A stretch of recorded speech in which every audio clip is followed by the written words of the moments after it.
September 1వ తేదీన CPS అమలు చేసిన రోజు ఉద్యోగ ఉపాధ్యాయుల జీవితాల్లో చీకటి రోజు అని నెల్లూరు ఎంఆర్ఓ కార్యాలయం ముందు ఏపీటీఎఫ్ నాయకులు ఆందోళన చేపట్టారు. సిపిఎస్, జిపిఎస్, యూపీఎస్ వద్దు, పాత పెన్షన్ విధానమే కావాలంటూ నినాదాలు చేశారు. గత 5 సంవత్సరాలుగా ఉద్యమాలు చేస్తున్నామని, అప్పటి ప్రభుత్వం జిపిఎస్ తీసుకొచ్చారని, ఈ ప్రభుత్వం వచ్చినా కూడా యూపీఎస్ తీసుకొచ్చారని, సిపిఎస్, జిపిఎస్, యూపీఎస్ వద్దు, పాత పెన్షన్ విధానం కావాలంటూ ఎంఆర్ఓ కార్యాలయం వద్ద ధర్నా నిర్వహించారు ఏపీటీఎఫ్ నాయకులు.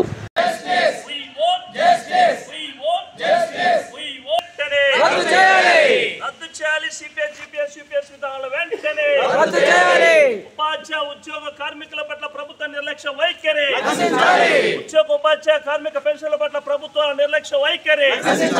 జిందాబాద్ జిందాబాద్, లాంగ్ లివ్ లాంగ్ లివ్, వర్ధిల్లాలి ఆంధ్రప్రదేశ్ టీచర్ ఫెడరేషన్, వర్ధిల్లాలి ఆంధ్రప్రదేశ్ టీచర్ ఫెడరేషన్.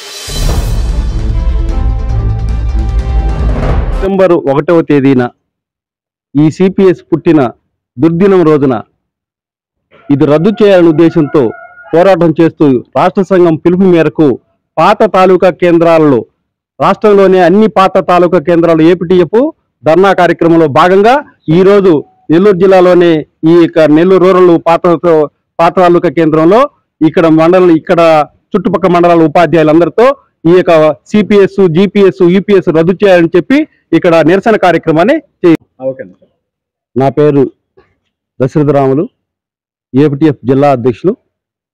ఈరోజు రాష్ట్ర సంఘం పిలుపు మేరకు సెప్టెంబర్ 1వ తేదీన ఈ యొక్క ఉపాధ్యాయులకు, ఉద్యోగులకు శరఘాతమైనటువంటి సిపిఎస్ విధానం పుట్టినరోజు, ఈ మహమ్మారి పుట్టినరోజున ఈరోజు దాదాపు 21 సంవత్సరం పూర్తయింది.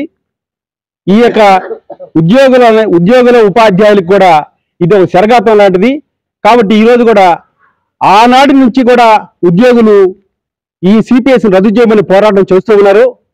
2018లో పోరాటం ఉధృతం అయిన తర్వాత ఆనాటి ప్రభుత్వం సిపిఎస్ సంఘాలను పిలిపించి సిపిఎస్లో ఉన్నటువంటి లోపాలని కొన్ని సరిచేయడం జరిగింది. కానీ గ్రాడ్యుటీ ఇవ్వడం, ఫ్యామిలీ పెన్షన్ ఇవ్వడం, ఆ 2 జరిగినాయి. కానీ పూర్తిగా ఉద్యోగుల యొక్క కాంట్రిబ్యూషన్, జీతంలోని కాంట్రిబ్యూషన్ లేకుండా ఓపీఎస్ మాదిరిగా వాళ్ళు ఫుల్ పెన్షన్ ఇవ్వాలని చెప్పి కోరుతున్నాం. అది రద్దు అయ్యే వరకు పోరాడుతూనే ఉంటాం. కాబట్టి ప్రభుత్వాలు ఈ యొక్క వైఖరిని పూర్తిగా ఓపీఎస్ విధానం తీసుకురావాలి. మా ఉద్యోగుల జీతంలో కాంట్రిబ్యూషన్ పెట్టి పెన్షన్ మీకు గ్యారెంటీడ్ పెన్షన్ ఇస్తామని చెప్పి పేర్లు మార్చి జిపిఎస్ అని చెప్పి, మళ్ళా ఈరోజు కేంద్ర ప్రభుత్వం ఆగస్టు నెలలో యూపీఎస్ గా పేరు మార్చి ఈ పెన్షన్ దానిలో కూడా ఉద్యోగుల యొక్క జీతంలో కాంట్రిబ్యూషన్ ఉంది. కాబట్టి కాంట్రిబ్యూషన్కి ఎటువంటి పరిస్థితుల్లో కూడా మేము ఒప్పుకోము. ఓపీఎస్ లో ఏ విధంగా ఉద్యోగ జీతంలో కాంట్రిబ్యూషన్ లేకుండా గ్యారెంటీడ్ పెన్షన్ ఏ విధంగా ఇస్తున్నారో అదే విధంగా అందరికి కూడా ఆ సిపిఎస్ ని కానీ, జిపిఎస్ కానీ, యూపీఎస్ కానీ అమలు చేయకుండా ఓపీఎస్ ని అమలు చేయాలని చెప్పి మా ప్రత్యేక నినాదం. కాబట్టి అది పూర్తయ్యే వరకు ఈ ఉద్యమం మేము కొనసాగిస్తూ ఉంటాం. ఈ రోజు కేంద్ర ప్రభుత్వం పెట్టి 2025లో ఏప్రిల్ నుంచి అమలవుతుందని చెప్తుంది. ఈ అమలవుతున్న కార్యక్రమాన్ని అప్పటికే ఒక రాష్ట్రం, మహారాష్ట్ర ప్రభుత్వం, మేము ఈ కేంద్ర ప్రభుత్వం పెట్టినటువంటి యూపీఎస్ విధానం మేము అమలు చేస్తూ ఉంటుంది. కాబట్టి ఒక్కొక్క రాష్ట్రం వల్ల అన్ని యూపీఎస్ లోకి వస్తాయి.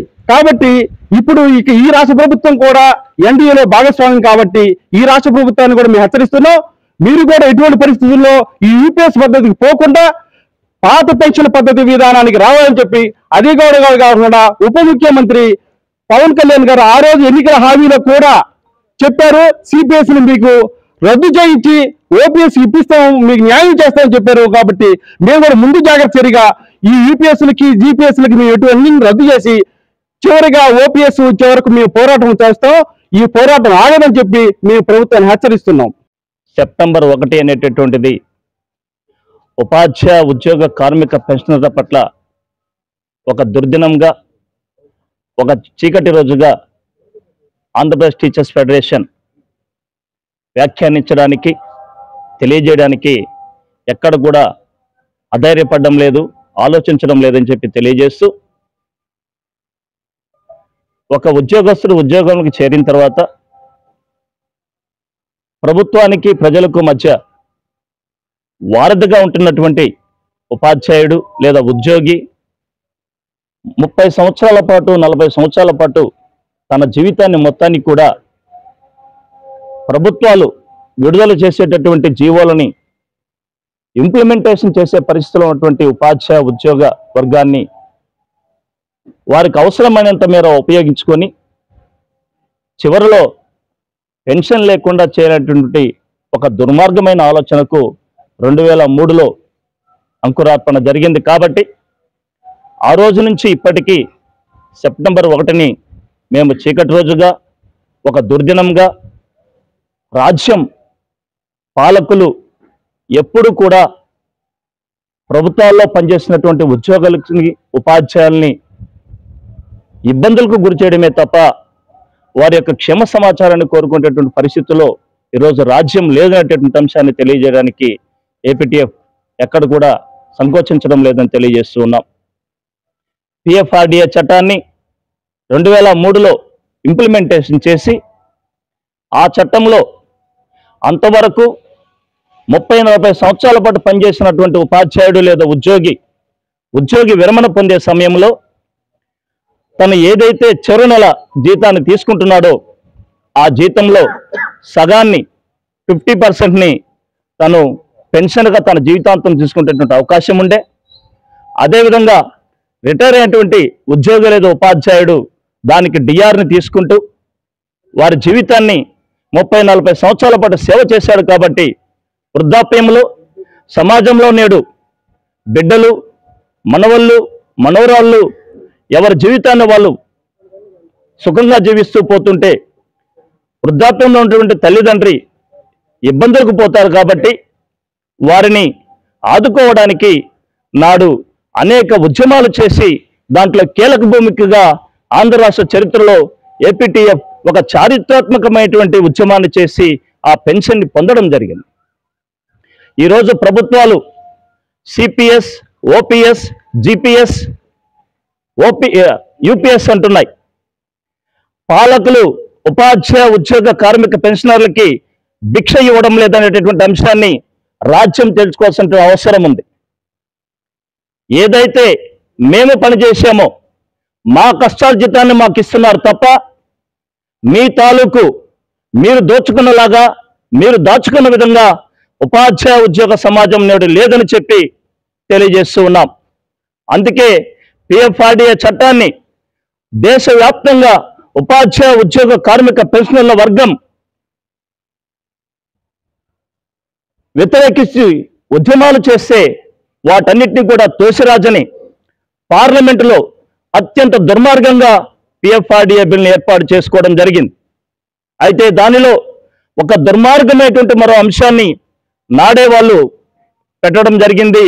అదేమిటి అంటే పార్లమెంటులో 3/4 మెజారిటీ వచ్చిన రోజు ఎవరైతే ఓపీఎస్లో ఉన్నారో 2003కి ముందు వారికి కూడా సిపిఎస్ మేము అమలు చేసేటటువంటి అవకాశం మాకు ఉంది అని చెప్పి పిఎఫ్ఆర్డిఏ చట్టంలో పొందుపరచడం అత్యంత శోచనీయం, అత్యంత దుర్మార్గం, ఇది గర్హనీయం అని చెప్పి ఏపీ టీచర్స్ ఫెడరేషన్ గా తెలియజేస్తూ ఉన్నాం. అంటే మేము కష్టపడి విద్యాబుద్ధులు అభ్యసించి ఉద్యోగాలు తెచ్చుకొని మీరు ఇచ్చేటటువంటి జీవోల్ని సమాజంలో ఉన్నటువంటి బడుగు బలహీన వర్గాల్లో ఉన్నటువంటి సమాజానికి అందరికీ కూడా సమాజంలో మమేకం చేసి వాటిని ఇంప్లిమెంట్ చేస్తూ ఉంటే 30 సంవత్సరాల పాటు 40 సంవత్సరాల పాటు ఉద్యోగాలు చేసి చివరికి 60 సంవత్సరాలు 62 సంవత్సరాలు దాటిన తర్వాత కాళ్ళ నొప్పులతో, మోకాలతో, ఆపరేషన్లతో, క్యాన్సర్లతో, అనేక రకాల వ్యాధులతో బాధపడుతున్నటువంటి వృద్ధుడికి భిక్ష ఇవ్వడానికి సిద్ధంగా ఉన్నారా మీరు? కాబట్టి ఎక్కడైనా ఆలోచించండి. ఆ సిపిఎస్ని మేము వద్దంటున్నాం, మీరు ఇస్తానంటున్నారు. అయితే సిపిఎస్ రద్దు చేసినటువంటి రాష్ట్రాలు మీకు గుర్తుకు రావడం లేదా? అదేవిధంగా ఇది జరుగుతూ ఉంటే ఈ సిపిఎస్ వద్దు మాకు అని అనేక దఫాలుగా యుద్ధాలు చేసి పోరాటాలు చేస్తే 2018 ప్రాంతంలో ప్రస్తుతం ముఖ్యమంత్రిగా ఉంటున్నటువంటి చంద్రబాబు నాయుడు గారు ఆ రోజు కూడా ఆయనే ముఖ్యమంత్రిగా ఉన్నారు. అనేక పోరాటాలు చేశాం, లాఠీ దెబ్బలు తిన్నాం. మాకంటే ముందు ఉద్యోగంలో ఉపాధ్యాయులుగా రిటైర్ అయినటువంటి ఉపాధ్యాయులు అనేక మంది హైదరాబాద్ నడిబొడ్డున విజయవాడలో విపరీతమైనటువంటి ఇబ్బందులకు గురైతే ఉపాధ్యాయ సంఘాలను, ఉద్యోగ సంఘాలను, సిపిఎస్ బాధితులందరినీ పిలిపించుకొని చర్చించి ఏదైతే గ్రాట్యుటీ అదేవిధంగా కంపాషనేట్ అపాయింట్మెంట్ ఇస్తామని చెప్పి ఆ రోజు మాట ఇవ్వడం, అదేవిధంగా ఆ రెండుని కూడా తప్పనిసరిగా ఇచ్చేటట్టుగా చేసుకొని అవి ఈరోజు సిపిఎస్ బాధితులు వాళ్ళు దాన్ని పొందడం జరిగింది. అయితే అది జరుగుతూ ఉంటే ఇది మాకు ప్రత్యామ్నాయం కాదు, ఖచ్చితంగా ఓపీఎస్ ఒక్కటే, పాత పెన్షన్ విధానం ఒక్కటే మాకు ప్రత్యామ్నాయం అని చెప్తే ప్రస్తుతానికి ఇది తర్వాత మళ్ళీ చూడండి అని చెప్పు ఆ రోజు కూడా ప్రభుత్వాలు దాటవేసినటువంటి పరిస్థితి ఉంది. ఆ ప్రభుత్వాల మీద యుద్ధం చేయడం జరిగింది. తదుపరి వచ్చినటువంటి ప్రభుత్వం ఆ సిపిఎస్ని 7 రోజుల్లో మేము తప్పనిసరిగా రద్దు చేస్తామని చెప్పి దరిదాపుగా ఒక 1600 రోజులు అయినప్పటికీ కూడా రద్దు చేయకుండా సాంకేతిక లోపమని అత్యంత తెలివిగా జిపిఎస్ గ్యారంటీడ్ పెన్షన్ స్కీమ్ అని మరో నూతనమైనటువంటి ముద్దు పేరుని పెట్టుకుని తీసుకురావడం, దానిలో కూడా అనేక లొసుగులు పెట్టడం, అంతకు ముందున్నటువంటి పాలకులు ఇచ్చినటువంటి కంపాషనేట్ అపాయింట్మెంట్స్ కానీ గ్రాట్యుటీ సంబంధించిన సౌకర్యాలు కూడా దాంట్లో పొందుపరచకపోవడం, అనేక ఇబ్బందులు గురిచేసిన ధర్మిలా జిపిఎస్ని కూడా మేము వద్దని చెప్పి దాన్ని కూడా బహిష్కరించడం జరిగింది. అయితే అందుకు భిన్నంగా ఈరోజు అనేక పార్టీల కలయిక అనేటువంటి అలయన్స్ ఏర్పడేటువంటి కేంద్ర ప్రభుత్వం ఆగస్టు మాసంలో యూనిఫైడ్ పెన్షన్ స్కీమ్ 2024 అని చెప్పి మరో దుర్మార్గమైనటువంటి స్కీమ్ని ఈరోజు ఉపాధ్యాయ ఉద్యోగ కార్మిక పెన్షన్ల మీద వేయడం జరుగుతుంది. అదేమిటి అంటే ఉపాధ్యాయుడు కానీ ఉద్యోగి కానీ తన కాంట్రిబ్యూషన్ 10% పెడతారు, 14% కేంద్ర ప్రభుత్వం ఇస్తుంది. ఈ రెండుతో ముందుకెళ్ళిన తర్వాత భవిష్యత్తులో మీకు 50% ఇస్తాం. అయితే 50% ఏంటంటే ఆ రోజు ఆర్థిక నిల్వలు ఉంటే, ఆ రోజు ఆర్థిక పరిస్థితులు చక్కగా ఉంటే, ఆ రోజు ఆర్థికంగా భారతదేశం ఎదుగుతూ ఉంటే, ఆ రోజు షేర్ మార్కెట్ గొప్ప స్థాయిలో ఉంటే మాత్రమే ఇస్తాం, లేనప్పుడు ఆ పరిస్థితులకు తగ్గట్టుగా మేము ఇవ్వవలసి వస్తుందని చెప్పి ఒక దుర్మార్గమైనటువంటి ఆలోచన అక్కడ పెట్టడం జరిగింది. అదేవిధంగా సహజంగా పెన్షన్ తీసుకునేటటువంటి వాళ్ళు ఓపీఎస్లో మా దగ్గర నుంచి ₹1 కూడా కాంట్రిబ్యూషన్ తీసుకోరు.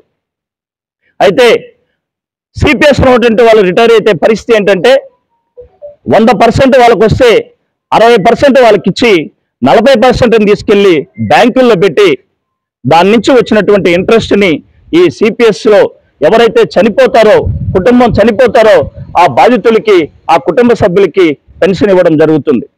ఏంది దుర్మార్గం? ఇలాంటి పరిస్థితి అంటే మీకు సేవ చేసి సంవత్సరాల పాటు మీకు వారధిగా పనిచేసి మమ్మల్ని ఈ విధంగా రోడ్ల మీదకి ఈడుస్తూ సెప్టెంబర్ 1, 21 సంవత్సరాలు దాటి 22 సంవత్సరాలైన మీ ఆలోచన విధానంలో మార్పు రాలేదు అంటే రాజ్యం తన తాలూకు విశృంఖలత్వాన్ని, రాజ్యం తన తాలూకు పైశాచికత్వాన్ని, రాజ్యం తన తాలూకు దుర్మార్గమైన ఆలోచనని ఈరోజు ఉపాధ్యాయ ఉద్యోగ కార్మిక కర్షకుల పైన ఉంటుంది. కాబట్టి తప్పనిసరిగా తెలుస్తున్నాం. ఏదైతే ప్రస్తుత పంచాయతీరాజ్ శాఖ మంత్రి గౌరవ శ్రీ పవన్ కళ్యాణ్ గారు ఆ రోజు హామీ ఇవ్వడం జరిగింది, మేము తప్పనిసరిగా కమిటీ ఏర్పాటు చేస్తాం, ఆ కమిటీని కాన్స్టిట్యూట్ చేసి ఉద్యోగ ఉపాధ్యాయ కార్మిక పెన్షన్ సంఘాలతో చర్చలు జరిపి, మేధావులతో చర్చలు జరిపి మీకు కోరిక మేరకు మెరుగైనటువంటి దాన్ని మేము ఇంప్లిమెంట్ చేస్తామన్నారు. అయితే ప్రభుత్వం వచ్చింది. ప్రభుత్వాన్ని ఇప్పటికిప్పుడే ఆర్థికపరమైన అంశాల గురించి మేము ప్రశ్నించకపోయినప్పటికీ కూడా 4 నెలలైనప్పటికీ కూడా మీరు చెప్పిన కమిటీ ఏమైందో ఇప్పటికి కూడా బయటకు రావడం లేదు అంశాలు. కాబట్టి తక్షణమే మీరు చెప్పిన మాట ప్రకారం కమిటీని కాన్స్టిట్యూట్ చేయండి. ఉద్యమాలు చిలికి గాలివానగా మారకముందే గత ప్రభుత్వ తాలూకు ఆలోచనలు మీరు స్ఫురణలోకి పెట్టుకొని ఉపాధ్యాయ ఉద్యోగ కార్మిక పెన్షన్ వర్గాలని ఎప్పుడైతే నిర్లక్ష్యం చేస్తామో ఆ రోజు సమాజంలో తెలియనటువంటి ఒక ప్రతిష్టంభన ఏర్పడుతుంది, తెలియనటువంటి ఒక ఇబ్బందికర పరిస్థితి ఏర్పడుతుందని ఇకనైనా గమనంలోకి తెచ్చుకోండి. కాబట్టి ఇప్పటికిప్పుడే మిమ్మల్ని ఇది చేయట్లేదు. అయినప్పటికీ కూడా ఉపాధ్యాయ వర్గానికి, పేద ప్రజలకి, బడులకు వచ్చే పిల్లలకి, సమాజంలో అతి నిరుపేదమైనటువంటి పేద వర్గాలైనటువంటి ఎస్టీ, ఎస్సీ, బీసీ ఓసీలో ఉన్నటువంటి నిరుపేదలైనటువంటి కులాలందరికీ కూడా ఆ బిడ్డలు చదువుకోవడానికి ఉన్నటువంటి ఆ యొక్క ప్రభుత్వ పాఠశాలను కూడా నిర్వీర్యం చేస్తూ 117 జీవో రద్దు చేస్తారని దాన్ని పక్కన పెట్టారు. ఈరోజు వర్క్ అడ్జస్ట్మెంట్ అనే పేరుతో 8 కిలోమీటర్ల నుంచి 12 కిలోమీటర్ల లోపల ఉపాధ్యాయులు వేయవలసి ఉంటే 70 కిలోమీటర్ల దాకా తీసుకెళ్లాల్సిన పరిస్థితి తీసుకొచ్చారు. ఏది కూడా పారదర్శకత లేని విధంగా ఉపాధ్యాయ సంఘాలతో చర్చలు జరపకుండా మీరు ఇష్టారీతిగా పోవాలని ఆలోచిస్తున్నారు. ఇప్పటికీ చెప్తున్న అధికారుల మాటలు నమ్మకండి. వారు ఐఏఎస్లైనా ఐపీఎస్లైనా ఏ స్థాయి అధికారులైనా అధికారులు నమ్మకండి. అధికారులు వారి తాలూకు ఆలోచనలు మాత్రమే ప్రతిబింబిస్తారు. ప్రభుత్వాల తాలూకు ఆలోచనలు వాళ్ళు తీసుకోరు. కాబట్టి మీరు ఉద్యోగ సంఘాలతో ఉపాధ్యాయ సంఘాలతో చర్చలు జరిపి తక్షణమే ఈ సిపిఎస్ జిపిఎస్ రద్దు చేసి యూపీఎస్ మాకు అవసరం లేదని పాత పెన్షన్ విధానాన్ని అమలు చేయాలని, అలా లేని పక్షంలో ఉధృతంగా మరో బిఆర్టీఎస్ రోడ్లని చూడవలసిన పరిస్థితి వస్తుందని, ప్రభుత్వం అంత దూరం తెచ్చుకోవద్దని ఒక నమ్మకంతో చెప్తున్నాం. లేదు మీరు కూడా గత పాలకుల్లాగా రాజ్యం తన రాజ్యహింసను ఏ విధంగా చేస్తూ వెళ్తుందో అదే రకమైనటువంటి పాలనకు మీరు కానీ వెళ్తే తిరిగి ఉద్యమాన్ని తీవ్రతరం చేస్తుంది తెలియజేస్తూ, ఇప్పటికైనా సిపిఎస్ జిపిఎస్ యూపీఎస్ పక్కన పెట్టి తక్షణమే ఓపీఎస్ విధానం అమలు చేయాలని లక్షల మంది ఇబ్బందులు పడుతున్నారు. అదేవిధంగా 2003లో పిఎఫ్ఆర్డీఏ చట్టం తీసుకురాకముందు ఎవరైతే ఉపాధ్యాయులుగా ఉద్యోగస్తులుగా ఉద్యోగాన్ని పొందారో వాళ్ళందరినీ కూడా ఓపీఎస్లోకి తీసుకొస్తా అని చెప్పి మాట ఇచ్చి అన్ని డిపార్ట్మెంట్లకి లేఖలు పంపించి అన్ని డిపార్ట్మెంట్ల నుంచి మీ దగ్గరికి లేఖలు వచ్చిన తర్వాత వాటిని బుట్ట దాఖలు చేయడంలో ఈ యొక్క ప్రభుత్వాల ఉద్దేశం ఏంటి, ఈ అధికారుల యొక్క ఉద్దేశం ఏంటి ఆలోచించాల్సిన పరిస్థితి ఉంది. ఈరోజు ఐఏఎస్లు అందరూ కూడా ఐఏఎస్లుగా మారిపోయారు. ఐపీఎస్ అందరూ కూడా ఏ ప్రభుత్వం పాల్గొంటే వాళ్ళ మోచేత నీళ్లు తాగే పరిస్థితిలో ఉన్నారు. కాబట్టి వారితో మీరు మాట్లాడవద్దు. డైరెక్ట్ గా ఉద్యోగ ఉపాధ్యాయ సంఘాలతో చర్చ జరపండి, పెన్షన్ సంఘాలతో చర్చలు జరపండి, మా తాలూకు ఆలోచనలు తీసుకోండి, సామరస్యపూర్వకంగా ఆలోచించండి, సమాజ స్థాపనకు ముందుకు రండి. బడుగు బలహీన వర్గాలు ఉద్యోగస్తులు ఉపాధ్యాయులందరికీ కూడా సరిసమానంగా చక్కటి ఆలోచనలు కలిగి మంచి పాలన చేయాలని తెలియజేస్తూ